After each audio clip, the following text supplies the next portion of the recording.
Bien, buenas noches a todos. Muy buenas noches a todos. A ver, veamos por favor quién se va conectando. Mientras tanto, comparto.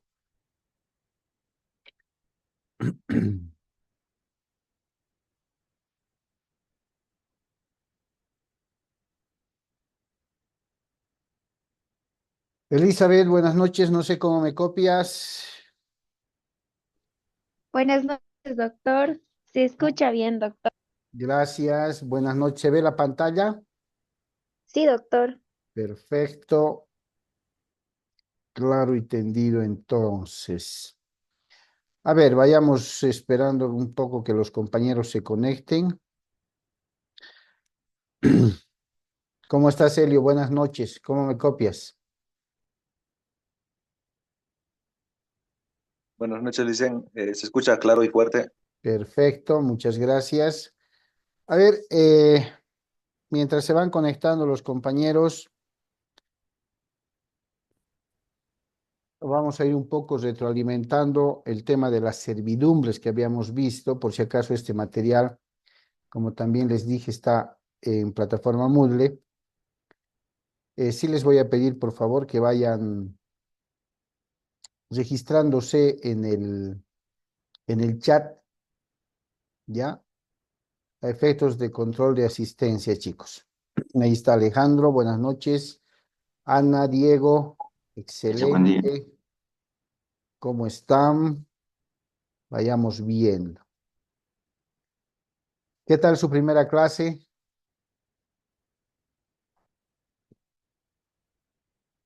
¿Todo bien? Blue. Muy bien. No se olviden, por favor, registrarse en el chat. Ya, a ver, decía a quienes ya se habían conectado y como una forma de retroalimentar, habíamos hecho además un trabajo en aula sobre el tema de la servidumbre, ¿no? Y ustedes, en el trabajo que han realizado, han establecido una serie de tipos o clasificación, más bien clases de servidumbre. El Código Civil, si ustedes lo han analizado al realizar el trabajo la pasada clase en aula, distingue una clasificación por su contenido, ¿no? Por su contenido, establece que distingue más bien, lógicamente, entre positivas y negativas, en función al titular del predio sirviente. Siempre siguiendo la línea del Código Civil, chicos, define a las servidumbres positivas como aquella que impone el dueño del predio sirviente, es decir, del fondo sirviente, del que va a soportar, el que va a ser aprovechado, llamémosle así, ¿cierto? La obligación de dejar de hacer alguna cosa. ¿Qué quiere decir? Ejemplo, dice dejar pasar al propietario del fondo dominante, dependiendo de cuál de las servidumbres es que está cediendo, ¿no? Es una especie de favor, dice la doctrina civil, que soporta el fondo sirviente a favor del fondo dominante. Y se la denomina positiva porque es el dueño del fondo dominante quien le va a decir al fondo, al fondo dominante, más bien, es el dueño del fondo sirviente quien le va a decir al fondo dominante, por acá es que te doy yo el paso, si vale el término, o por acá puedes hacer el uso de la servidumbre que estás solicitando. Ahora, la otra clasificación, después del artículo 255, define a las servidumbres negativas. Fíjense la diferencia. Prohíbe, en la negativa, prohíbe al dueño del fondo sirviente hacer algo que le sería lícito sin la servidumbre. Se prohíbe construir al titular del predio o del fondo sirviente. Esto se da cuando el fondo dominante advierte que va a requerir de una servidumbre, ¿no? Y la servidumbre que va a requerir el fondo dominante con respecto a la servidumbre negativa, le dice al dueño, está prohibido que construyas aquí, ¿no? Está prohibido. Le dice, no hagas esto en una situación que no es ilícita, más al contrario, dice, le sería lícito sin la servidumbre, es decir, sin que, si no existiera, si no existiera la solicitud del fondo dominante para determinada servidumbre, el propietario del fondo sirviente podría hacer una construcción dentro de su propiedad donde él quisiera y lógicamente no perjudicaría a nadie. Pero en la servidumbre negativa le prohíben al dueño del fondo sirviente a hacer algo. ¿Por qué? Porque seguramente va a existir una servidumbre que va a ser aprovechada por el fondo dominante. En cambio, en la positiva, si ustedes ven en pantalla, dice aquella que impone al dueño del predio o del fondo sirviente la obligación de dejar de hacer algo, ¿no? Le dice, le impone, no hagas eso.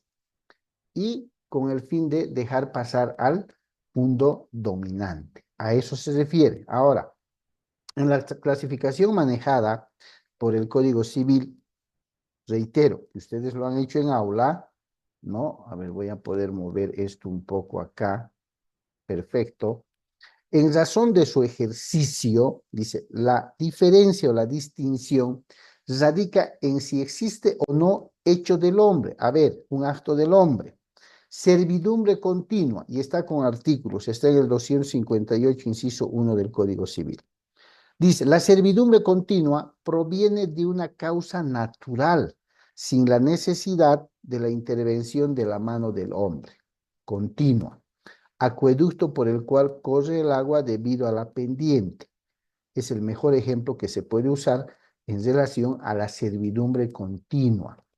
Cuando hay un acueducto, todos conocemos un acueducto, especialmente cuando vamos al campo, esos acueductos que son usados por usos y costumbres, además, en el regadío de las personas, en el regadío de las huertas, de los terrenos, como se pueda decir, ¿cierto? En en ese sentido, cuando largan el agua, el recorrer por el acueducto es de forma natural y debido a la gravedad y a la pendiente que pueda tener. A eso se le denomina servidumbre continua.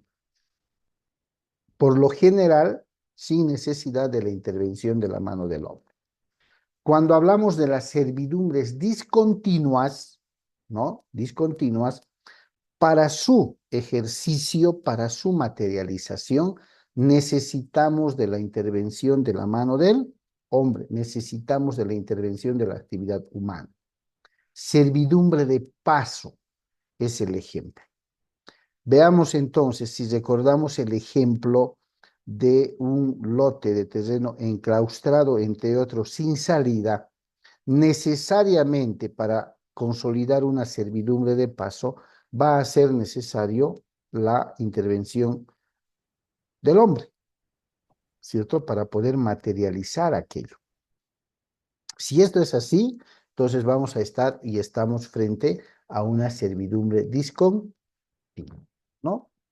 Esto lo han hecho ustedes, estamos recordando para entrar en materia. Por las señales de su existencia, las servidumbres se clasifican en aparentes y no aparentes. A ver, vamos a empezar a participar. En las servidumbres aparentes, dice, son reveladas por signos exteriores y a cuyo ejercicio se destinan obras visibles. El signo exterior puede encontrarse tanto en el fondo sirviente como en el fondo dominante, pero ha de poder ser observado desde aquel, aunque sea solo parcialmente. Y como ejemplo citamos, vista, muro, pozo. ¿Quién podría decirme a qué se refiere? ¿En qué consiste esta servidumbre aparente? Tomando en cuenta, lógicamente, lo que ustedes ven en las diapositivas.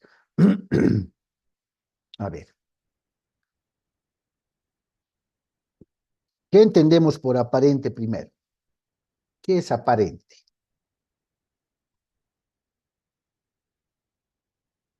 ¿Qué entendemos por aparente?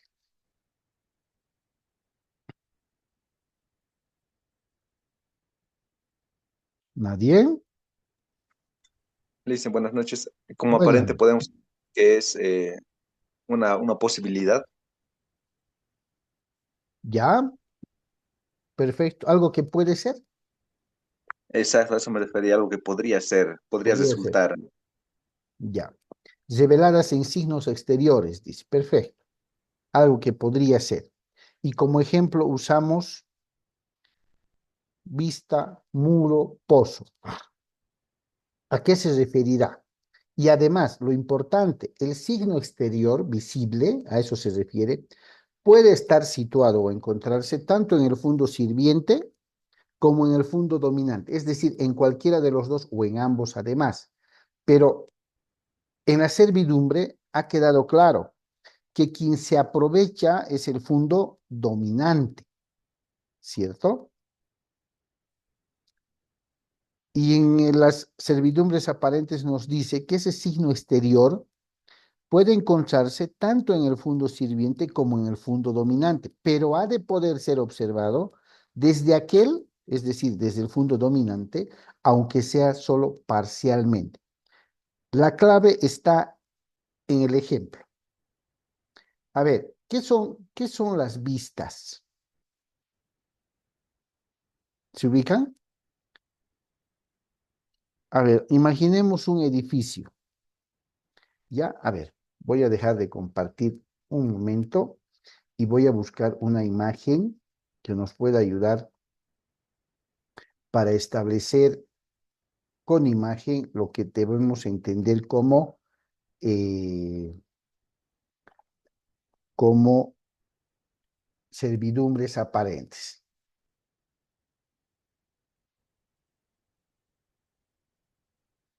Vamos a ver, aparentes.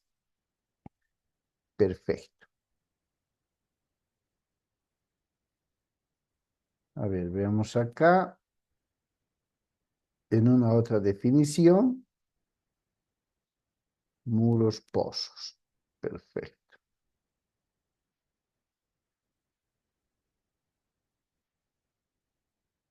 Bien, a ver acá. Vistas, muros, pozos.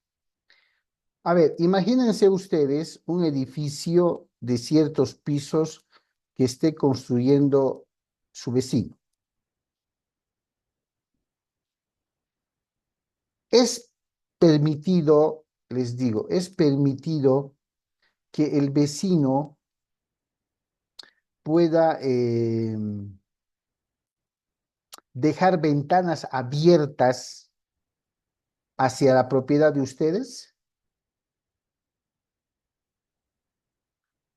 No, doctor. visibles.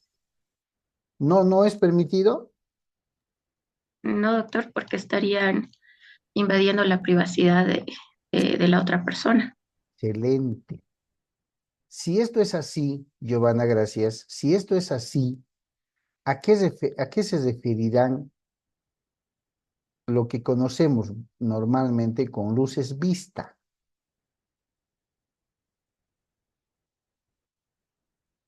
La idea es no eh, vulnerar el derecho a la privacidad, no violar el derecho a la privacidad o intimidad. Perfecto. ¿No? Eso quiere decir que el vecino que esté construyendo debe tapar absolutamente todo, no debe tener la posibilidad de dejar algún claro o algo por el estilo. ¿Qué dice? Doc, Dígame, adelante. o sea, se puede dejar algún claro, pero en este caso no tendría que haber una visibilidad Ah, de lo que está ocurriendo, ¿no? exactamente. Si todos se ubican, no los encuentro acá algo parecido, pero si todos se ubican, los edificios con respecto a la colindancia que tengan con los vecinos, dejan una especie de vitrales gruesos cuya visibilidad no es nítida. Usted está buscando una ¿Cierto? res. No es nítida, absolutamente. ¿No? ¿Cómo es? Es simplemente de uso ¿para qué? ¿Para qué entre qué cosa? En este caso, luz, doctor. Luz. A esos conocemos como luces vista. A eso se refiere, a eso se refiere en el ejemplo que estamos viendo, ¿ya? Las servidumbres, estas que estamos viendo, ¿ya? No puede, por norma, además, respetando el muro perimetral de cada propiedad, tiene el derecho de construir como quiera, pero bajo las normas urbanísticas, pero claro que sí. Pero lo que no se puede hacer es violar el derecho a la privacidad. Se exige poner esos vitrales gruesos que no tengan notoriedad o visibilidad exacta, si vale ser clarísima. Se exige que en el tema, no sé si les ha pasado, si las gradas son exteriores, lógicamente piso que subo, piso que me da visión al vecino. ¿Qué exigen? Que se levanten muros, ¿cierto? Que tapen esa visibilidad. Esas son las servidumbres aparentes. Y cuando habla de signos exteriores, dice a obras visibles. Pueden encontrarse.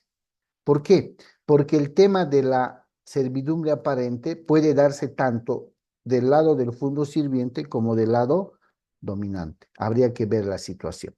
En cambio, en las no aparentes, estas no presentan signos visibles de su existencia, no se ven, ¿sí? Sin embargo, ¿no ves? Sin embargo, existen normas técnicas, si vale el término, que pueden determinar en determinada zona o que pueden establecer en determinada zona cuánto es la altura, por ejemplo, de los muros que se tengan que levantar. ¿No? Esto está sujeto a la existencia de normas de orden urbanístico además, ¿ya? Pero esas son las servidumbres no aparentes. Ahora, es importante de que de cada instituto jurídico, de cada figura jurídica que podamos ver, es importante que manejemos cuáles son las fuentes de cada una de estas figuras, de dónde emergen como tal. Si sabemos que las servidumbres o la servidumbre como tal es un derecho real, ¿sí? Sobre cosa ajena, y en el caso de las servidumbres, por medio del cual un fondo dominante se aprovecha de un fondo sirviente en la medida de sus necesidades, ¿por qué la norma reconoce que una de las primeras fuentes de la servidumbre es el contrato? Y volvemos a tocar el tema de las servidumbres, ¿de qué manera pueden constituirse? ¿De qué manera se pueden formar, si vale el término? Porque una de las primeras fuentes, ¿sí? Está reconociendo al contrato como tal. ¿Quién se acuerda?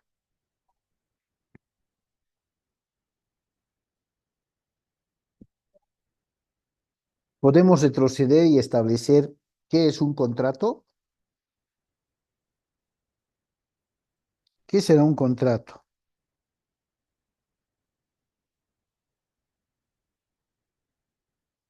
En lo que sepan, no se preocupen.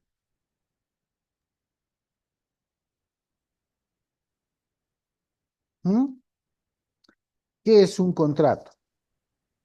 ¿Cómo pueden definir ustedes? A ver, todavía no están llevando el tema de contrato, pero ¿cómo podrían definir a un contrato?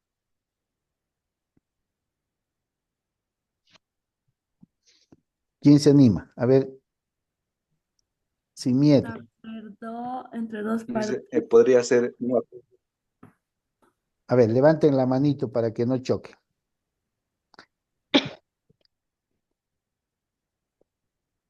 ¿Quién está con la manito? Adelante, Giovanna. Después, ¿quién sigue? Adelante, Giovanna. Un contrato, Doc, usualmente es un acuerdo entre partes, ¿no? Perfecto. Y dentro de ese acuerdo, ¿interviene la voluntad Sí, doctor. o alguna de las partes impone? No, porque en ese caso perdería su calidad de contrato. Exactamente. ¿Alguien más? Gracias, Yobi. ¿Alguien más? Celeste creo que hablaba y Helio creo que los escuchaba. ¿Alguien más No, que quiera lo, acotar lo- algo? lo mismo que yo, Víctor. Un acuerdo voluntario entre las partes. ¿Sí? Sí.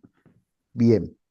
Evidentemente, ¿por qué se reconoce como una de las primeras fuentes, si no la más importante? Lógicamente no, solo por el tema didáctico se le cita ahí, porque las servidumbres pueden estar constituidas y van a emerger de un contrato precisamente por la voluntad, la decisión voluntaria de las partes de constituir esa servidumbre, ¿no? Esa es una de las primeras figuras que se tiene que establecer el contrato.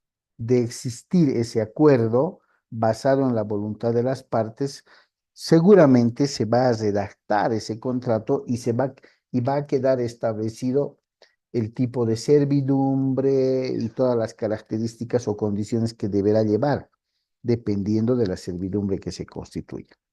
Ahora, el acto jurídico unilateral. Los sujetos de la servidumbre son dos: un fundo dominante y un fundo sirviente. Si hablamos de fuente, estamos hablando o nos estamos preguntando, si vale el término, de dónde nacen, de qué fuente, de qué vertiente, si vale el término, de dónde emerge la servidumbre. De la voluntad de las partes por medio de un contrato, perfectamente. ¿A qué se refiere también como fuente el acto jurídico unilateral?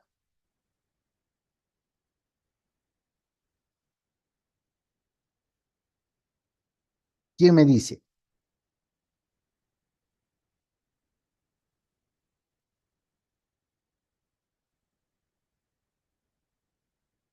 ¿Quién me dice, chicos? A ver.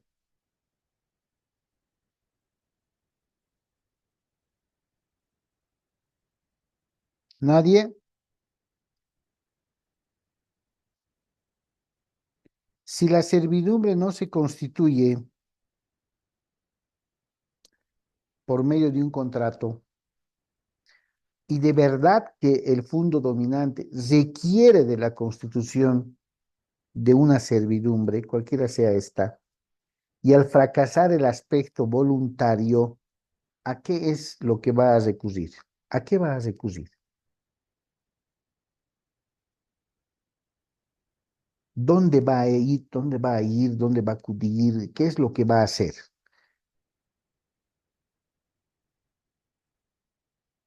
¿Mm? ¿Irá y solicitará una inspección de la alcaldía, digamos?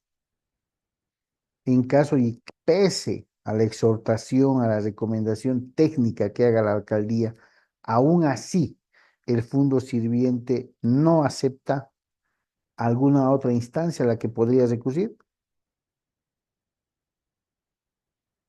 ¿o no? ¿A qué se refiere el acto jurídico unilateral?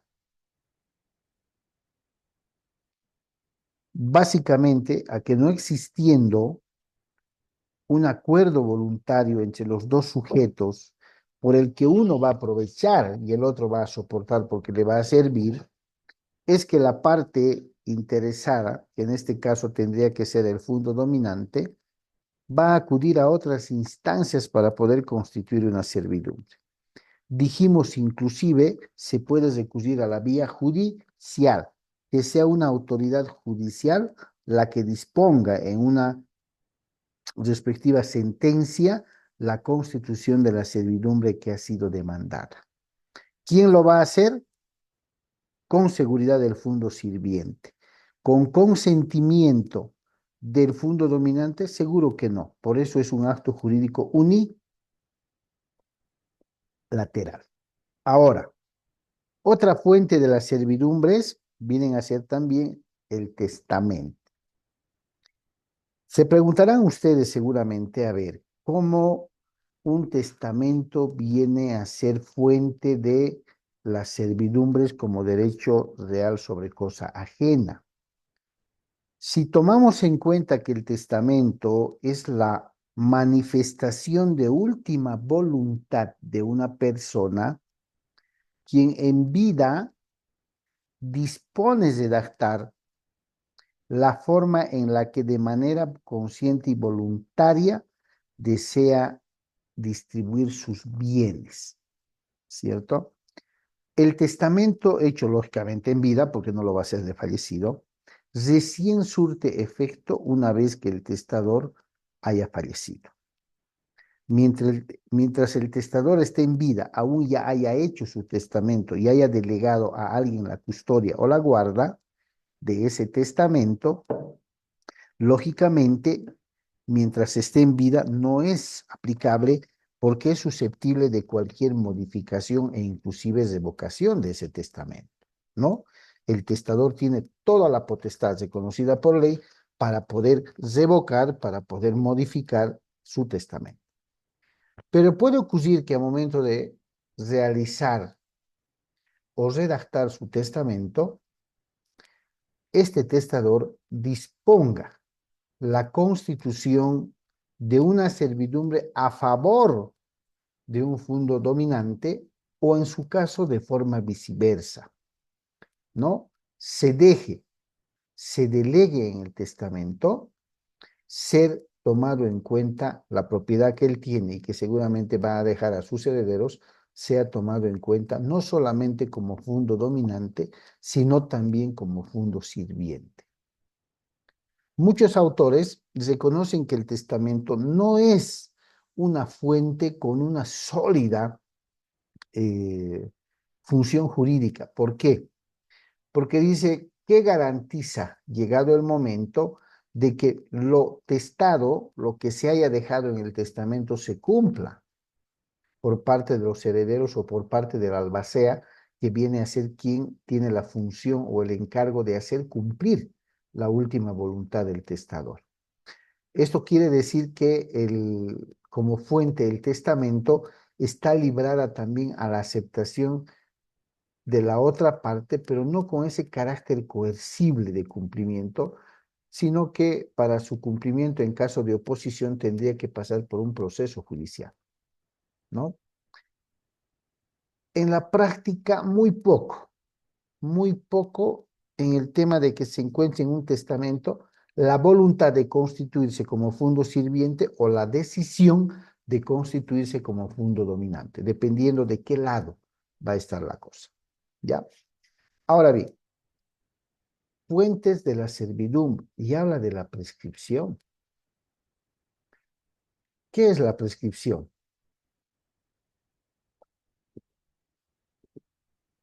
¿Quién se acuerda de qué es la prescripción?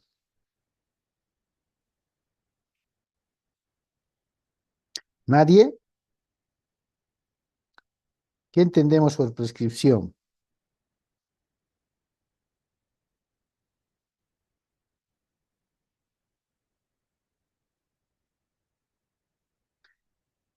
Refresquen, chicos, refresquen su memoria, a ver. Si no, me voy a cansar de hablar las 3 horas o los 3 periodos. Listen, ¿es el periodo de caducidad de algo? Cerca, muy bien, Catherine. Está bien, está bien. Lo que no debemos hacer es confundir la caducidad con la prescripción, pero porque el efecto al parecer es similar, ¿cierto? Muy bien. ¿Alguien más? ¿Qué será la prescripción? A ver, les pongo un ejemplo. Dicen que las deudas de dinero prescriben a los 5 años. Y si prescriben a los 5 años, el acreedor ha perdido la fuerza de ejecución en contra del deudor. ¿A qué se estará refiriendo? A la extinción de interés. ¿A qué? A ver, Giovanna levantó la mano y después creo que fue, ¿quién fue? Al periodo de tiempo. A ver, después Marlene. Primero Giovanna, después Marlene. Adelante, John. Cuando hablamos de prescripción, doctor, estamos hablando del momento de extinción del hecho. Ya vamos hilvanando con el criterio de Catherine. Muy bien. Adelante, Marlene. Al periodo de tiempo establecido por ley. Perfecto. Enlazamos tres cosas. Lo dicho por Catherine, lo dicho por Giovanna y lo dicho por Marlene. Básicamente la prescripción, básicamente, y de forma definida muy tradicionalmente, es perder un derecho por no ejercerlo en un determinado tiempo.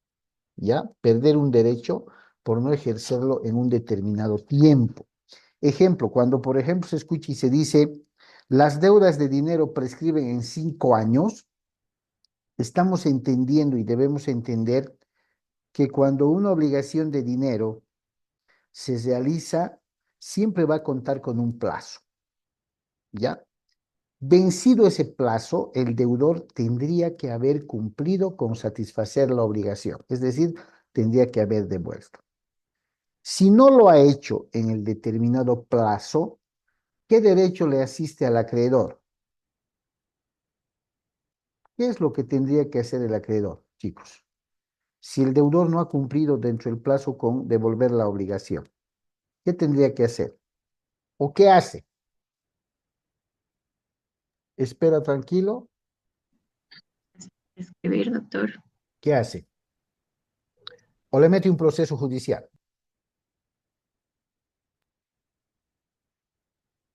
¿Sí o no? ¿Qué dice? ¿O le ruega?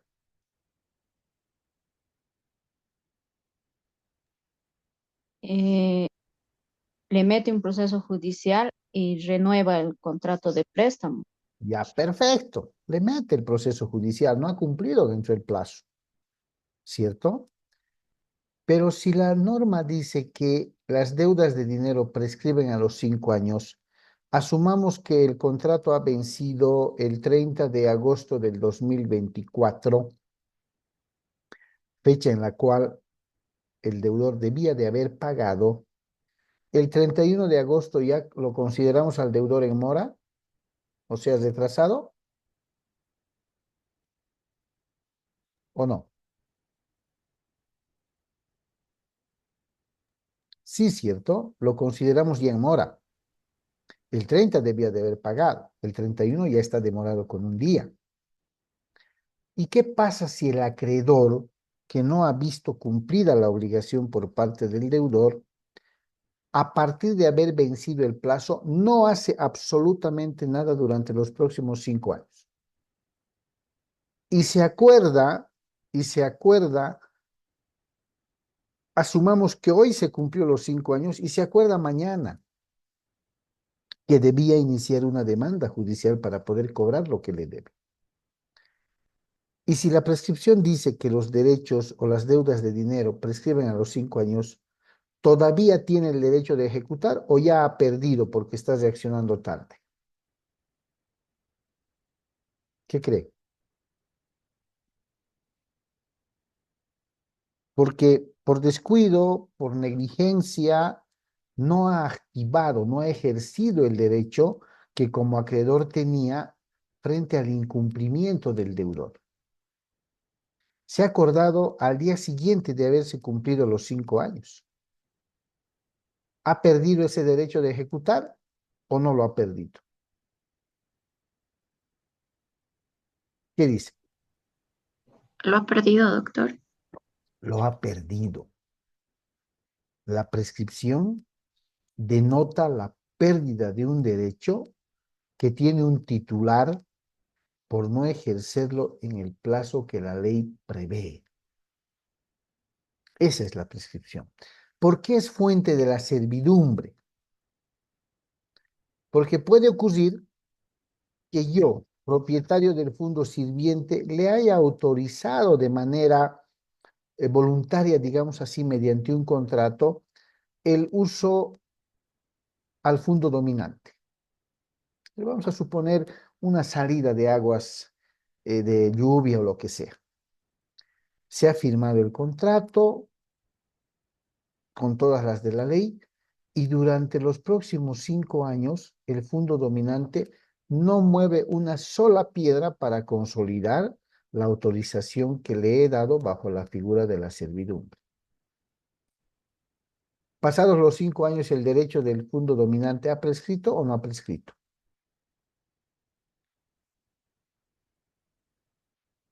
¿Qué dice?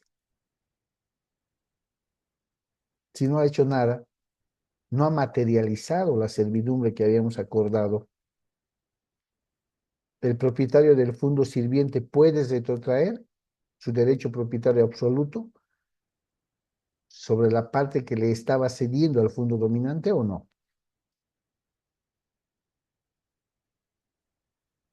¿Qué dice? ¿Sí o no? A ver, vamos a ver que Celeste nos diga algo. ¿Qué dice Celeste? ¿Sí o no? No sé, Doc, sí. ¿Sí o no? Mm, ¿Puede el propietario del fondo sirviente revertir para sí lo que estaba concediéndole al fondo dominante? Si durante los 5 años de haberse constituido la servidumbre, el propietario del fondo dominante no levantó una sola piedra, ¿podría ser?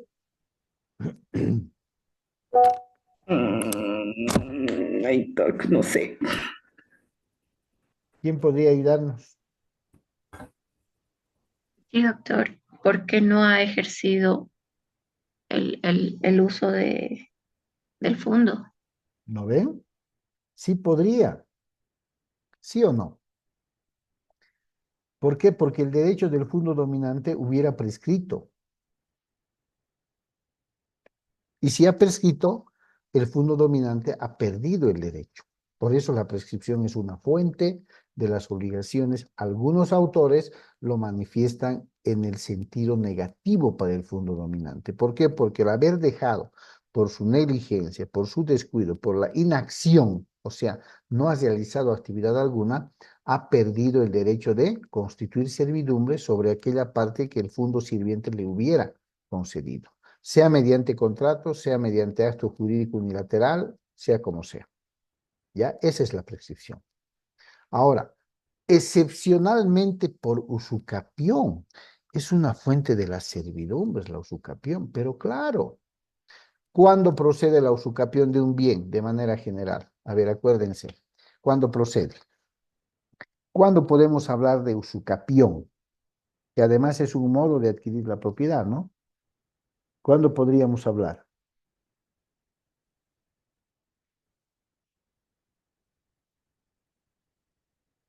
Cuando una de las partes ha hecho ¿qué?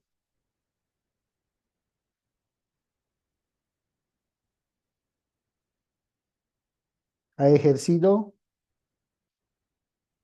¿qué tiene que ejercer para hablar de usucapión una de las partes? ¿Cuál es el requisito para hablar de la usucapión?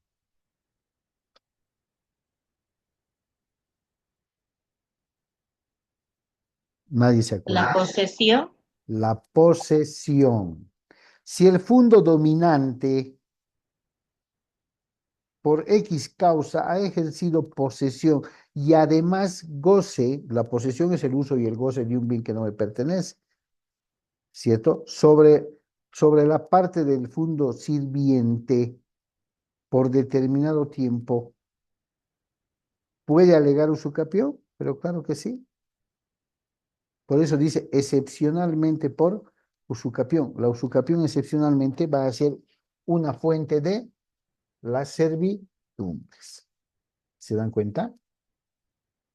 Por eso es que cada una de estas fuentes tiene la explicación que le hemos dado. Las más usuales en la vida práctica, el contrato, el acto jurídico unilateral. ¿Ok? Bien, una cosa chicos, estamos llegando al final de la primera sesión.